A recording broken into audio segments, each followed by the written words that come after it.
this again. Some tip of everyone. Gentlemen, welcome to Fight Club. You do not talk about Fight Club. All been raised on television.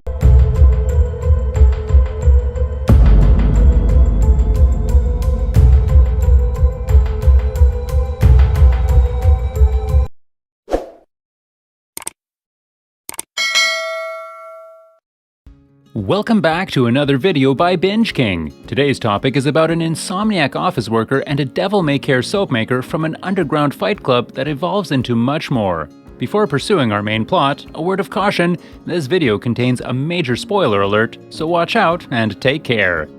The movie starts with screening our main character, whose name is not yet confirmed. As he narrates his life story, someone has put a gun in his mouth and installed several bombs in the nearest buildings. Suddenly, he realizes the gun, the bombs, and the revolution has something to do with a girl named Marla Singer. Ascending to her story, he explains how he visits support groups like men having testicular cancer even if he doesn't have. Wait, let's get the story from the start. Our narrator was suffering from chronic insomnia and he couldn't sleep for 6 months. One day he visits his doctor requesting a drug to help with his sleep problems because he was in pain. The doctor refused to prescribe and instead referred him to a support group for men with testicular cancer and said that was the real pain. So he visits the support group and there he finds Bob, the guy having giant breasts because his testicles were removed. Bob considers him as a survivor too. He hugged him and then began to cry. That night, he slept like a baby. He searched for other support groups like brain parasites, tuberculosis, and testicular cancer the next day. After quite some days, as he was hugging Bob in a support group, Marla Singer showed up, with him narrating that she ruined everything. As the narrator, she was a faker, a tourist going to support groups for diseases she didn't have. She was copying him, visiting the testicular group, the blood parasites group. Her trails affected him. As he could not cry, he could not sleep. The following day, he pulled her with, saying that she is a faker and will disclose her secrets. Marla was prudent and threatened him instead. As they were in talks, the host of the support group advised them to come together and cry. While they were hugging, he asked her why she was doing all this, to which she replied that it's cheaper than a movie and the coffee is free. On the other hand, he had some serious reasons to do this, like when people think he is dying, they listen to him instead of waiting for their turn to speak. After the session, they split the support programs among them. During their goodbye, they had exchanged numbers, and Marla asks his name as it's not written on the card. And before we know it, the scene changes to him flying on business trips. He was a recall coordinator, and his job was to apply the formula to maximize the survival rates. As he explained his process of maximizing the survival rate to a lady next to her, he imagined the plane to crash. While he was imagining, he woke up on a different plane with Tyler Durden sitting next to him. Tyler seemed to be an exciting guy. During their cross-dialogues, he mentioned that he made soaps and gave him his card. Back from the business trip, he saw his apartment on fire. All the furniture he had bought until now has become a scrap. Perhaps gas leakage had caused this. He found Marla's phone number and called her to ask for a place to stay, but as she answered the call, he hung up. Then he dialed Tyler's number and both of them shared a drink while the narrator grieved at his house. The main plot of the story starts with the narrator asking Tyler for a place to stay.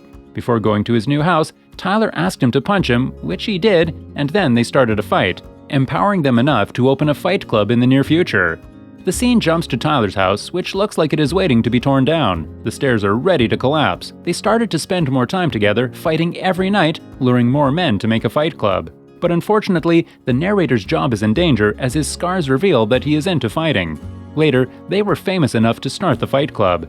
Tyler assigned the rules to the club's members. The rules were pretty simple, like no one could talk about Fight Club. If someone yells or tap out, the fight is over, and if someone had their first night at the club, they had to fight.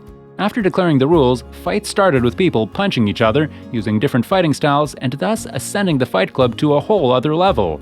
After some days, Marla calls him and asks why isn't he coming to the support groups. He puts the phone and left while she continued with her tittle-tattle. The following day, he notices that Tyler's room is locked. He was a bit confused, and suddenly Marla faced him. It turns out that Marla and Tyler had a good time last night. Marla once rolled his supporting program sessions, and now his best friend, and his house too. The next day, after leaving the office because he had got blood scars on his shirt, he received a phone call from the police. They suspected that someone had intentionally blown his house with the homemade dynamite. He was shocked. Who could have done it, and why? After listening to the police on progressing on the case, he and Tyler planned to make soap tonight. They stole fat from a factory, and in their home they started making it, with Tyler explaining the process, how to make soap, and if he adds sodium nitrate, he will get the homemade dynamite.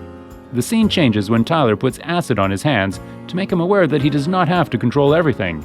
After he submits his will, Tyler puts vinegar on his hand to neutralize the acid's effect by saying that he is now one step closer to hitting the bottom.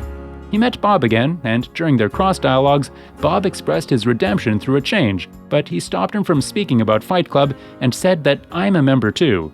They both fight in the next session, with Bob squeezing his head on his chest. It was sure at that point that Bob would win.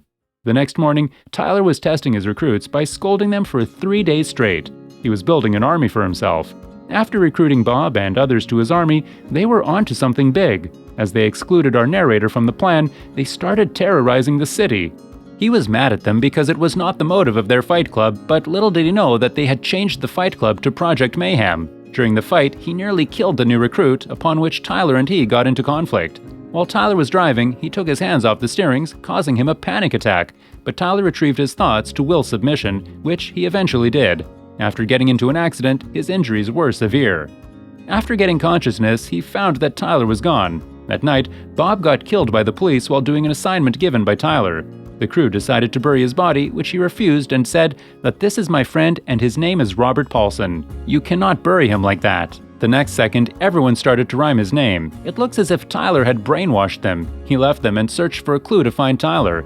He went to all the cities on Tyler's used ticket stubs, bar hopping. Wherever he went, he found people associated with Tyler's club. It looks like he had formed an enormous connection from neighboring cities. He asked a man whether he knew where to find Tyler, but the man replied, "Is it some sort of test? Because you're the Tyler Durden." Strange. He ran to his room and called Marla, asking if they were onto the bed before. Guess what? She said, "We have pretty much going on between us." Whoa, what's going on? After the call ended, Tyler appeared, revealing that they both were the same person.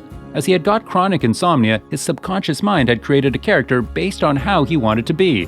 He then approached Marla and told her to leave the city without telling him where she was heading because he had some serious issues.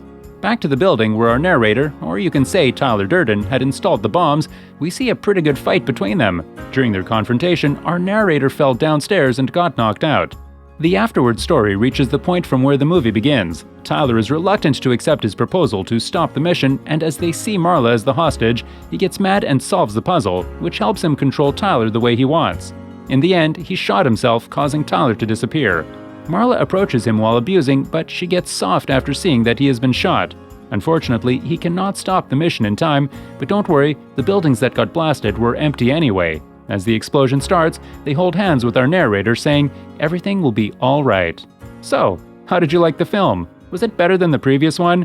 Tell your best fan moments in the comment section below.